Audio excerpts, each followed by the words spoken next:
बायको निघली ना, नवऱ्यानं म्हणायला पाहिजे बायकोला, अरे तुमची आहे, तुम्हीच दिलेली साडी आहे, तुम्हीच घेतलेले दागे.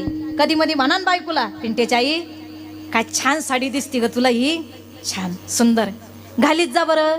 अगं लग्नात घातली होती, परत घातली नाही. अगं काय नथ दिसते तुला, अगं किती हार गोडवाणी दिसतो ग, छान. अगं बायको माझी आहे, अर्धांगिनी माझी आहे, हे सोनं माझं आहे, हे कपडे मी तुला घेतले. अगं नटच जाग माझ्यासाठी. अरे काय सुपासारखं अंतकरण वैरे, किती बरं वाटन तिला. अरे नटली बायको तर तिला बरं म्हणलं पाहिजे, छान दिसतेस एवढं तर म्हणा ना, का जीव जाईन का तुमचा. पण काय असा तर नवरा म्हणणार नाही तिच्याकडं, असा पाहतो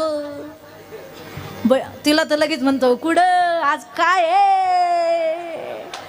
आयो लई नटली, काय काय. तिला असं वाटत हा आंबा फेकून याला मारावा.